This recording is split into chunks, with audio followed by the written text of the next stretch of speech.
Today, I'd like to consider the strongest objections to the idea that there are obligations of solidarity or membership. Then I want to see if those objections can be met successfully. One objection emerged in the discussion last time. Patrick said, well, if obligations flow from community membership and identity, we inhabit multiple communities. Doesn't that mean that our obligations will sometimes conflict? So that's one possible objection. And then Rena said, these examples meant to bring out the moral force of solidarity and membership. Examples about parents and children, about the French resistance fighter asked to bomb his own village and drawing back, about the airlift by Israel of Ethiopian Jews. These examples, they may be intuitively evocative, Rena said, but really they're pointing to matters of emotion, matters of sentiment, not true moral obligations. And then there were a number of objections, not necessarily to patriotism as such, but to patriotism understood as an obligation of solidarity and membership beyond consent. This objection allowed that there can be obligations to the communities we inhabit, including obligations of patriotism, but this objection argued that all of the obligations of patriotism or of community or membership are actually based on liberal ideas and perfectly compatible with them. Consent, either implicit or explicit, or reciprocity. Julia Rothau, for example, on the website, said that liberalism can endorse patriotism as a voluntary moral obligation. Patriotism and familial love both fall under this category. Because after all, Julia points out, the Kantian framework allows people free rein to choose to express virtues such as these if they want to. So you don't need the idea of a non-voluntary particular moral obligation to capture the moral force of community values. Where's Julia? Okay, so did I summarize that fairly? There is action. Julia actually is in line with what Rawls says about this very topic. You weren't aware of that. You came up with it on your own. That's pretty good.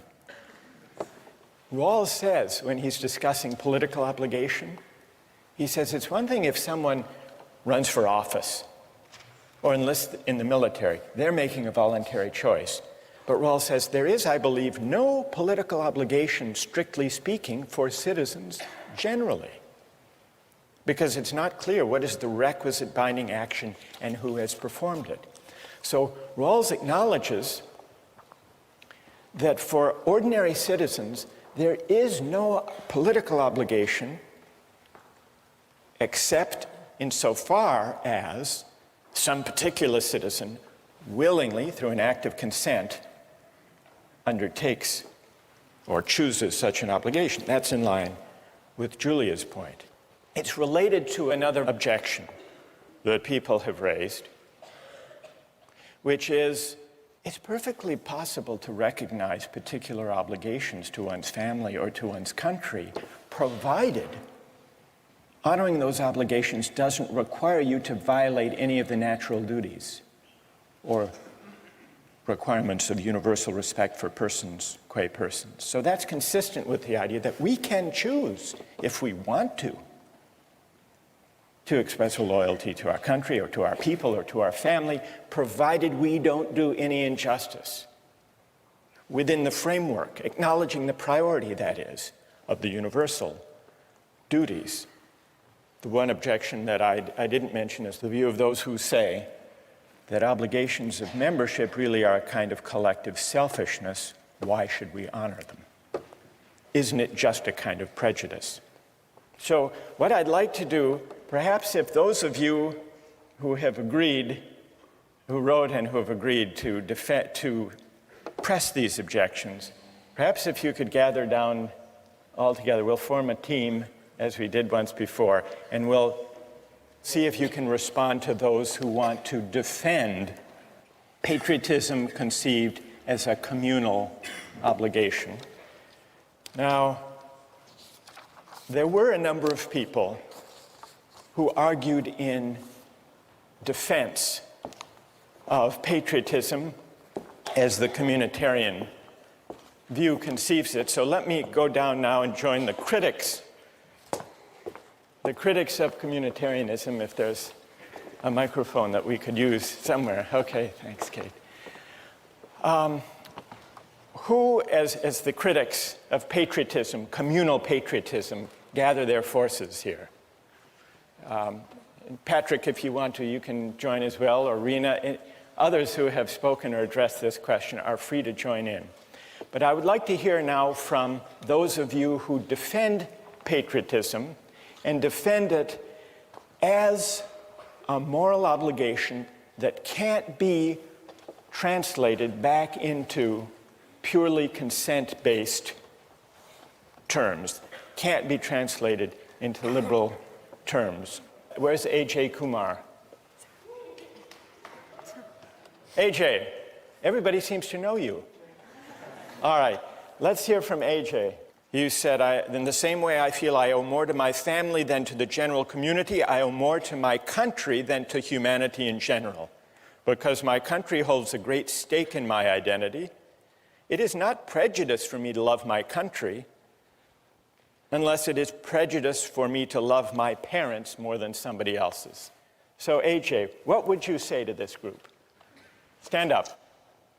I think that there's some fundamental moral obligation that comes from a communitarian responsibility to people and groups that form your identity. I mean, even, like, I'll give the example that, there are a lot of things about our government right now that I'm not in favor of, but part of my identity is that America values a free society where we can object to certain things, and I think that's an expression of patriotism as well. And I go back to the parent example, or even at Harvard, I think, I owe more to my roommates because they make up my identity than I do to the Harvard community as a whole, and I think that applies to our country because there are certain things that growing up here, yes, we can't choose it, we can't choose our parents, things like that, but it makes up part of our identity. Okay, who would like to take that on? Ike? Yeah, about the obligation to others simply by virtue of being in being influenced by them. I'm a German citizen, and if I had been born 80 years earlier, then I would have been a citizen of Nazi Germany. And for some reason, I just don't think that I would have to feel obligated towards Germany because I had benefited from actions of Nazis. I mean, I guess my response to that would be you have hundreds of thousands of protesters in the United States right now who hold up signs that say peace is patriotic. And I'm sure there are people in this room who don't agree with that. I personally do. And I would say that they're strongly objecting to basically everything the Bush administration is doing right now, but they still consider themselves loving their country because they're furthering the cause of what they see as best for the country. And I tend to agree with that as a patriotic movement. Well, but how's that then? How do you still favor your country? How's that still patriotic? I mean, isn't that more a sentimental attachment? Where's the obligation there? Rena? Yeah, not to bring this back to John Locke, but I'd like to bring this back to John Locke. So, I mean, in his conception of when people join society, there's still some outlet. Like if you're not satisfied with your society, you do have a means of exit. Even though we had a lot of concerns about how you're born in and it's not very feasible, he still provides that option. If we want to say that your obligation to society is a moral one, that means that prior to knowing exactly what that society is going to be like or what your position is going to be in that society, that means that you have a binding obligation to like a completely unknown body that could be, completely foreign to all of your personal beliefs or, what you would hold to be Do you correct. think that kind of communal obligation or patriotism means writing the community a blank moral check? Basically, yeah. Like, I think that we can, I think it's reasonable to say that as you grow and as you develop within that community, that you acquire some type of obligation based on reciprocity. But to say that you have a moral obligation, I think, requires a stronger justification. Good. Who else? Anyone else like to address that? I guess we could say that you could argue that you're morally obliged to society by the fact that there is this reciprocity. I think it's the idea that we participate in society, we pay our taxes, we vote. This is why we could say that we owe something to society. But beyond that, I don't think there's anything inherent in the fact that we are members of the society itself that we owe it anything. I think it's insofar as the society gives us something, gives us protection, safety, security, then we owe the society something, but nothing beyond what we give the society. Who wants to take that on? Rahul? I don't think we give the community a blank moral check in that sense. I think we only give it a blank moral check when we abdicate our sense of civic responsibility and when we say that the debate doesn't matter because patriotism is a vice. I think that patriotism is important because it gives us a sense of community, a sense of common civic virtue that we can engage in the issues. Even if you don't agree with the way the government is acting, you can still love your country and hate the way it's acting. And I think because out of that love of country, you can debate with other people and have respect for their views, but still engage in the debate. If you just say that, patriotism is a vice, you drop out of that debate and you cede the ground to people who are more fundamentalist, who have a stronger view, and who may coerce the community. Instead, we should engage the other members of the community on that same moral ground. Well, now what we hear from AJ and Rahul is a very pluralistic, argumentative, critically minded patriotism, whereas what we hear from Ike and the critics of patriotism here is the worry that to take patriotic obligation in a communal way, seriously, involves a kind of loyalty that doesn't let us just pick and choose among the beliefs or actions or practices of our country. What's left of loyalty if all we're talking about, AJ and Rahul, if all we're talking about is loyalty to principles of justice that may happen to be embodied in our community or not, as the case may be, and if not, then we can reject its course.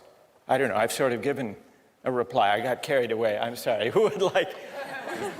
Go ahead, Julia. Yeah, I think that patriotism, you need to define what that is. It sounds like, you would normally think that we were given a more weak definition here of patriotism amongst us, but it almost sounds like your definition is merely to have some sort of civic involvement in debating within your society. And I think that kind of undermines maybe some of the moral worth of patriotism as a virtue as well. I think if you can consent to a stronger form of patriotism if you want, that's a stronger, I guess, moral obligation than even what you're suggesting.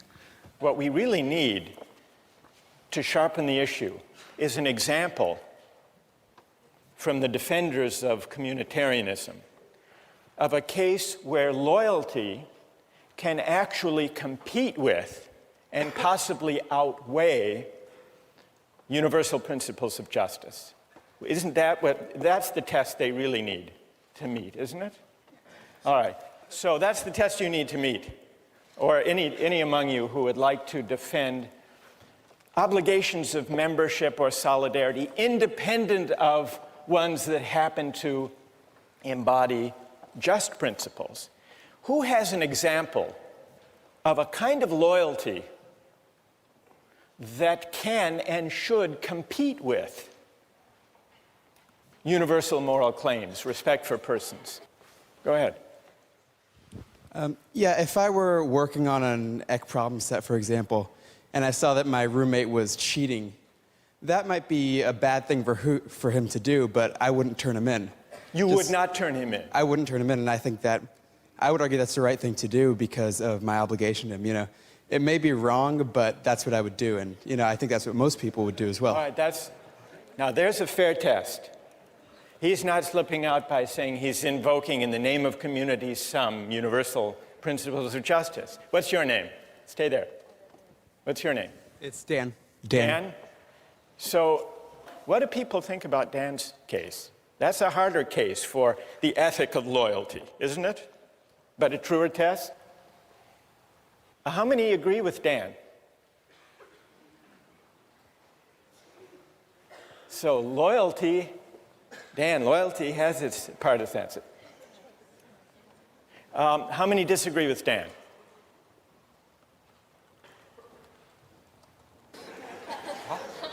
Peggy. Oh, well, I agree with Dan, but I agree that it's a choice that we make, but it's not necessarily right or wrong. I mean, I'm agreeing that I'm going to make the wrong choice because I'm going to choose my roommate, but I also recognize that that choice isn't morally right. So you're still translating even Dan's loyalty. You're saying, well, that's a matter of choice. But what's the right thing to do? Most people put up their hands saying, Dan would be right to stand by his roommate and not turn him in.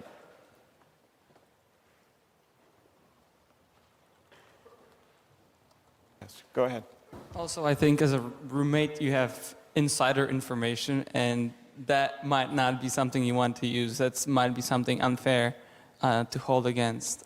You know, you're spending that much time with a roommate. Obviously, you're going to learn things about him, and I don't think it's fair to reveal that to a greater community. But it's loyalty, Wojtek. You agree with Dan that yes, loyalty is the ethic at stake here. Absolutely. You don't have a duty to tell the truth, to report someone who cheated? Not if you've been advantaged into getting that kind of information. Before our critics of patriotism leave, I want to give you another version, a more public example of what I guess we should call it Dan's dilemma. Dan's dilemma of loyalty. And I want to get the reaction of people to this. This came up a few years ago in Massachusetts. Does anyone know who this man is? Billy Bulger, that's right. Who is Billy Bulger? He was president of the Massachusetts State Senate for many years, one of the most powerful politicians in Massachusetts. And then he became president of the University of Massachusetts. Now, Billy Bulger, did you hear the story about him that bears on Dan's dilemma? Billy Bulger has a brother named Whitey Bulger. And this is Whitey Bulger. His brother Whitey is on the FBI's most wanted list, alleged to be a notorious gang leader in Boston, responsible for many murders, and now a fugitive from justice. But when the U.S. attorney, they called Billy Bulger, then the president of the University of Massachusetts, before the grand jury and wanted information on the whereabouts of his brother, this fugitive, and he refused to give it. The U.S. attorney said, just to be clear, Mr. Bulger, you feel more loyalty to your brother than to the people of the Commonwealth of Massachusetts? And here's what Billy Bulger said. I never thought of it that way, but I do have a loyalty to my brother. I care about him. I hope that I'm never helpful to anyone against him. I don't have an obligation to help anyone catch my brother. Dan, you would agree? How many would agree with the position of Billy Bulger? Let me give one other example, and then we'll let the critics reply, the critics of loyalty, as we'll describe it. Here's an even more fateful example from a figure in American history, Robert E. Lee.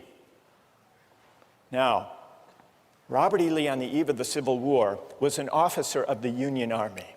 He opposed secession, in fact, regarded it as treason. When war loomed, Lincoln offered Lee to be the commanding general of the Union Army. And Lee refused. And he described in a letter to his sons why he refused.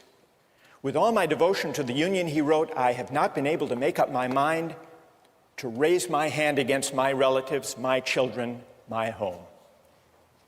By which he meant Virginia. The Union is dissolved. I shall return to my native state and share the miseries of my people, save in her defense, I will draw my sword no more. Now here's a real test, Dan, for your principle of loyalty. Because here is the cause of the war against, not only to save the Union, but against slavery. And Lee is going to fight for Virginia, even though he doesn't share the desire of the southern states to secede. Now, the communitarian would say there is something admirable in that. Whether or not the decision was ultimately right, there's something admirable. And the communitarian would say, we can't even make sense. Rena, we can't make sense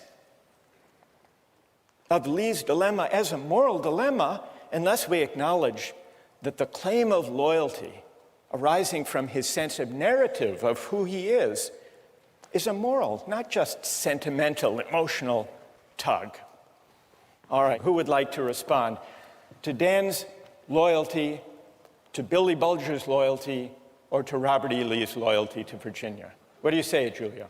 Okay, well, I think that these are some classic examples of multiple spheres of influence, and that you have conflicting communities, that your family and your country. I think that's one reason why the idea of choice in your obligation is so important, because how else can you resolve this? If you're morally obligated and there's no way out of this need for loyalty to both communities, you're trapped. There's nothing you can do. You have to make a choice. And I think that being able to choose based on other characteristics than merely, the arbitrary fact that you're a member of this community is important. Otherwise, it's left to, randomness.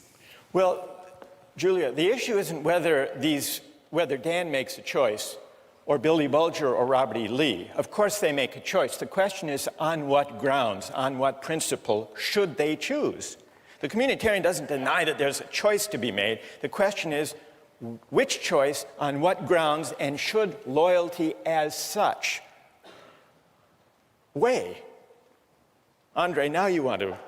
All right, go ahead. What do you say? Well, one of the things we've noticed in the three examples is that the people have all chosen the most immediate community of which they're a part, the more local one. And I think there's something to be said for that. It's not just random. There doesn't seem to be a conflict because they know which one is more important. And it's their family over the Ec 10 class, their state over their country, and their family over the Commonwealth of Massachusetts. So I think that's the answer to which is more important. You think that the local, the more particular is always the weightier morally, Andre? Well, there seems to be a trend in the three cases. I would agree with that, I think. And I think most of us would agree that your family takes precedence over the United States, perhaps. Which is why you go with Dan.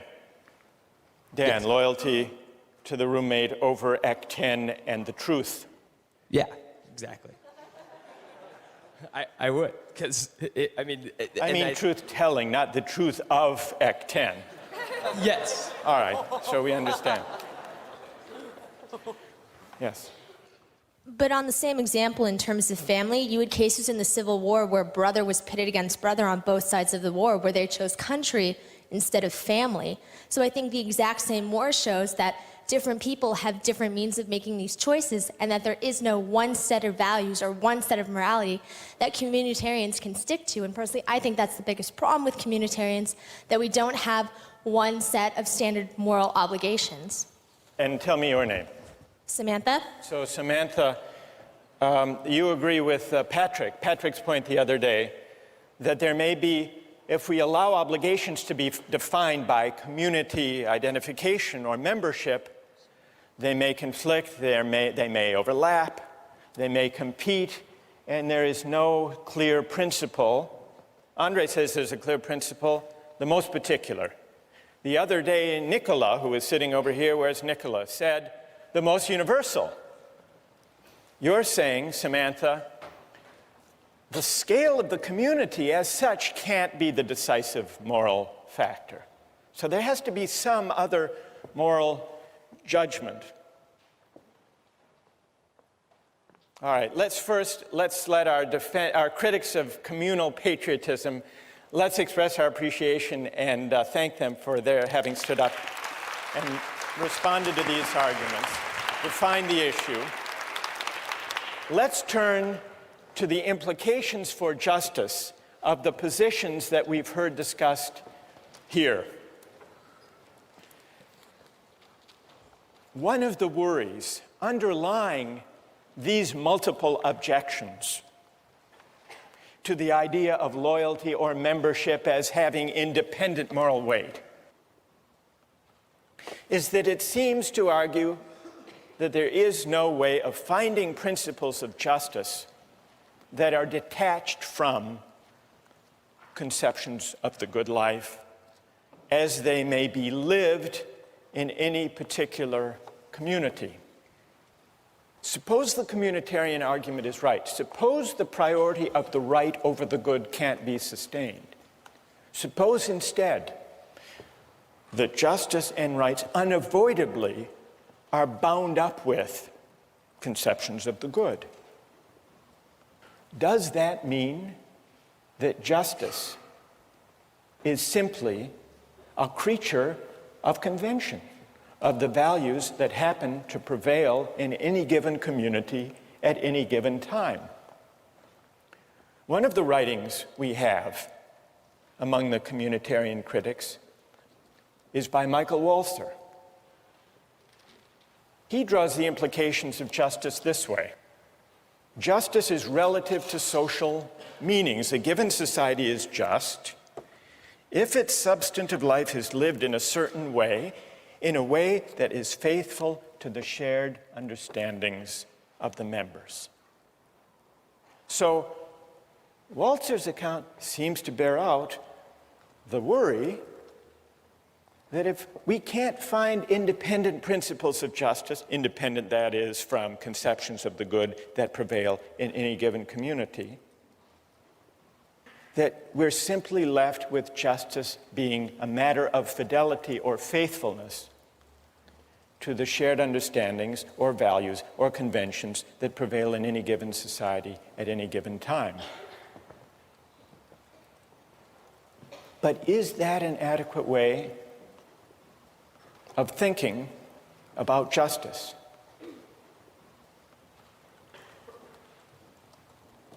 Well, let's take a look at a short clip from the documentary Eyes on the Prize.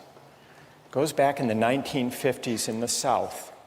Here are some situated American Southerners who believe in the tradition, in the shared understandings of segregation. Listen to the arguments they make about loyalty and tradition, and see if they don't make you uneasy about tying arguments about justice to the shared understandings or traditions that prevail in any given society at the moment. Let's run the clip. This land is composed of two different cultures, a white culture and a colored culture, and I've lived close to them all my life. But I'm told now that we've mistreated them and that we must change, and these changes are coming faster than I expected, and I'm required to make decisions on a basis of a new way of thinking, and it's difficult. It's difficult for me, it's difficult for all Southerners. Well, there you have it. Narrative selves, situated selves, invoking tradition. Doesn't that show us that justice can't be tied to the shared understandings of goods that prevail in any given community at any given time? Or is there a way of rescuing that claim from this example? Think about that question, and we'll return to it next time.